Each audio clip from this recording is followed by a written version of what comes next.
questions. Let's go to Gary. Gary Woolman, would you like to introduce yourself? Gary is based in Australia, right? And I am. he works with body work and voice and breath work to bring out our inner confidence. And he works with speakers and performers. Tell us a little more about what you do, Gary, and give us your take on this topic. Thank you. It's fascinating hearing your take, both of you together, and it's given me a chance to sit back and reflect. And as you have, I've been seeing prophecies of what I'm about to speak about, pictures and scenes that have preceded these words that are now coming through. I have carried, as we all do, a core wound in this life that summates to the expression, I'm not enough. And it came out of my mom being desperately wanting to have a child when she was in the Second World War, 1945. Her sister Gladys suddenly heard she had leukemia and died.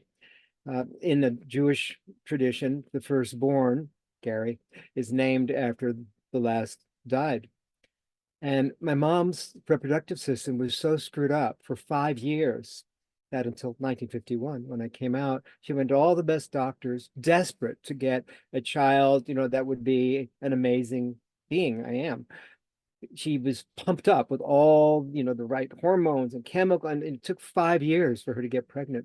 So I came out of an act of desperation, of being wanted so much. And she poured into me from my dad, who was an amazing being, amazing man. She gave up her advertising career to be with this amazing being. And some friends of hers at one point said, "Well, what are you going to choose? You're going to choose a great advertising career, or you're not going to meet someone like this ever again." So she did. And so she gave up her identity and she poured into me her frustrations about not being a successful advertising executive. So I became a very accomplished athlete, champion springboard diver, gymnast, track star. I became, in my graduating from school, my private high school I went to in New York City, Horace Mann. I got into uh, I received the award, the headmaster award for the one student that had the best combination of athletics and academics, but I still felt not good enough. And this propelled me when my parents wanted me to go down some straight and narrow channels to basically rebel and move into my own realm. My mom and dad, particularly my mom, didn't tell me that my great-great-grandfather on my mom's side played clarinet for the Tsar and his brother was an artist. They wanted me to do something straight and narrow or accomplished. I was already thinking I'd be a child psychiatrist, something that would be fitting into the box or the jigsaw puzzle that they brought me up with. But I couldn't. I just couldn't do it.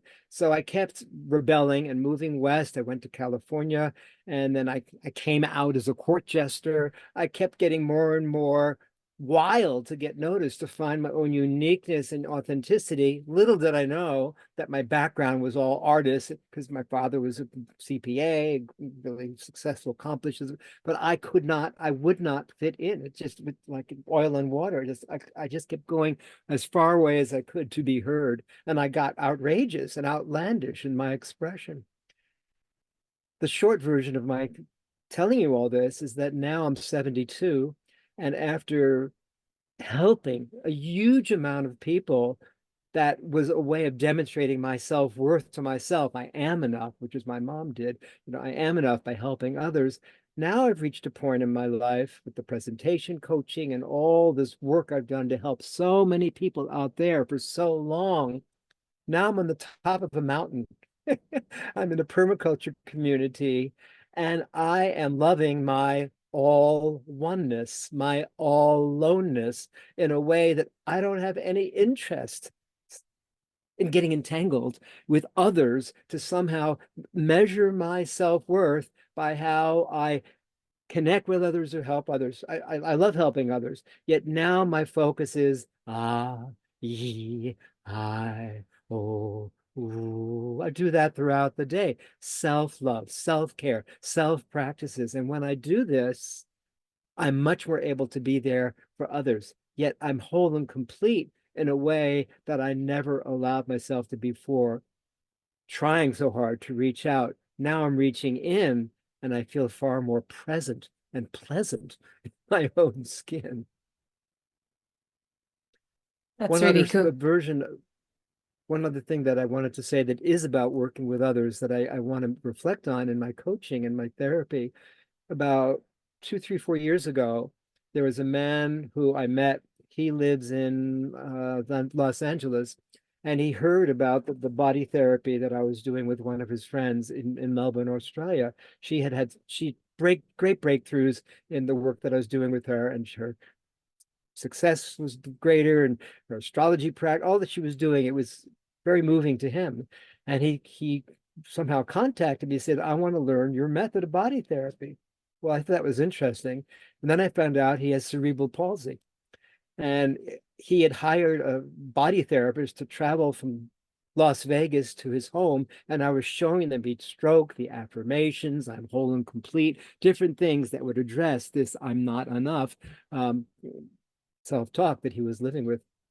In any case, what one moment of which I wanted to share before I complete my share here that I knew I wanted to share in my prophecy moments there was a moment in this first session with him when he said, enough of teaching me body work. I just want you to work with me directly. And then we started doing these Zoom sessions.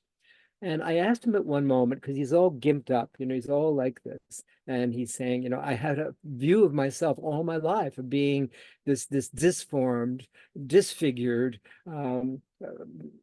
being that's I'm not whole. I'm not whole and complete. I'm not enough. There's something wrong with me. I can't function. And I said, what would happen if you were to have a conversation with your